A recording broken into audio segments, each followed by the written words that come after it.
Hi there, this is Kate Petty, the LG CreateBoard specialist, and today we're going to be taking a look at all those little brains in our classrooms. So we know every day that we're understanding that each of us learns a little bit differently, from Gardner's multiple intelligences to adding maybe some visual or auditory techniques into our lessons. We're understanding that each of us learns a little bit differently and retains information a little bit differently from each other. Every day there are multiple resources that are created and published for us to be able to reach each of those learners' needs. But sometimes as a teacher, it's really, really hard to figure out how to go about doing that, especially when there are 30 or 40 different brains in that classroom waiting to receive that information. So one way we can do this is to create multimedia segments around some of our topics. We're going to take a look at an example of what I'm talking about right now, and then we're going to take a look at some maybe ways that you can create something very similar for your own classroom. So you see my CreateBoard right behind me, and then I'm going to go ahead and initiate Chrome. And when I do that, it's coming to my inspiration website. This is myshakespeare.com. I think it's one of the best Shakespeare ELA resources out on the market today. It is free for teachers, and it's really lovely because you've got the text right down the middle, and you have your interactive icons in red on either side of that text. So if you take a look over to the left, you've got the volume icon, and that is, of course, them reading the text itself. You're seeing as they read it, the arrow is moving down to each line so that students can follow along. You're kind of hearing that in my microphone right now.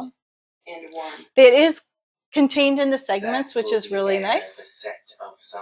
And it'll kind of pause and you can decide what to do with that particular segment of lines. Now, just under the volume button is that mask button, and that's actual video of those same actors who have just read the lines, reciting them in full costume. Now, it looks wonderful on the board. It doesn't translate so much on the screencast right now, but just know that that's there and it's pretty awesome. Now, over on the right-hand side, we do have the pencil.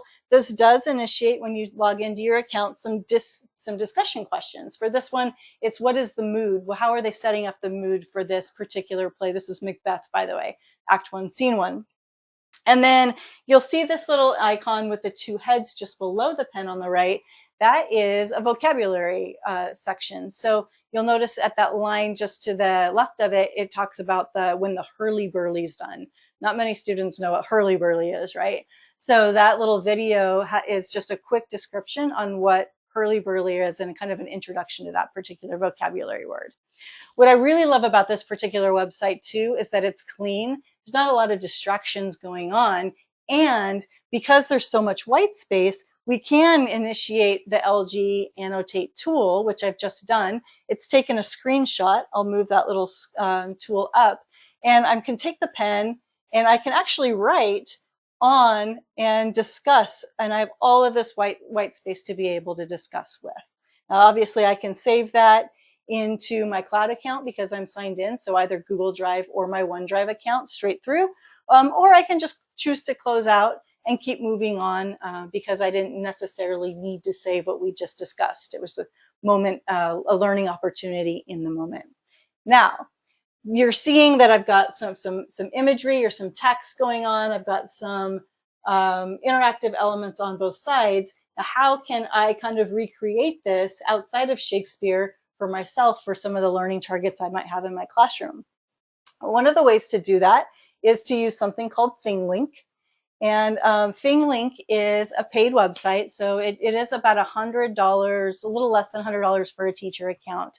I'm going to show you in this webinar like how to create a ThingLink, but also how to create something for free using Google Slides as well. So this particular example that I've created is the migrant mother from Dorothea Lange, and you're noticing that there are hot spots all around this particular image. Now, I chose to bring in an image, but I could have also brought in maybe a poem. I could have brought in a part of a text that I really wanted students to see, maybe even a graphic organizer of a T-chart for pros and cons in a debate, just something that kind of keeps their attention but isn't too distracting. Now, each of these icons does take us to a website that is there to develop a better understanding of this particular topic. So I might choose to have my students look at this before a unit on, say, Steinbeck or anything that we might be researching during and reading during the Great Depression. Most of these are, because we have so much access on the internet, most of these are actually primary resources.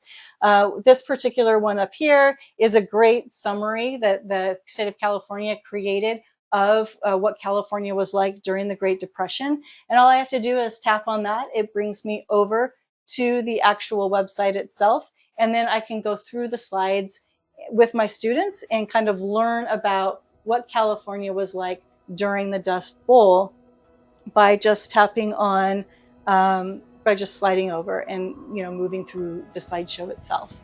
So moving back to my theme link, I've got other resources here. I've got images, I've got video, actual interviews from people who lived during the Great Depression with really well thought out questions like, what did hanging out with your friends look like after school? Did your family have a radio? Things like that.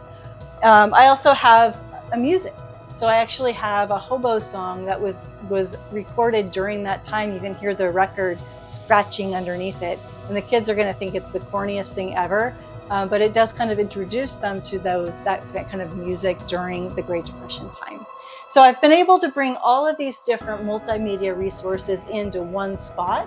And it's a clean way to do it. I can keep this up maybe on the board, and as students are doing their own assignments or working in groups, they can kind of be looking at this picture that's really kind of meant for them to reflect on what life was like during the Great Depression.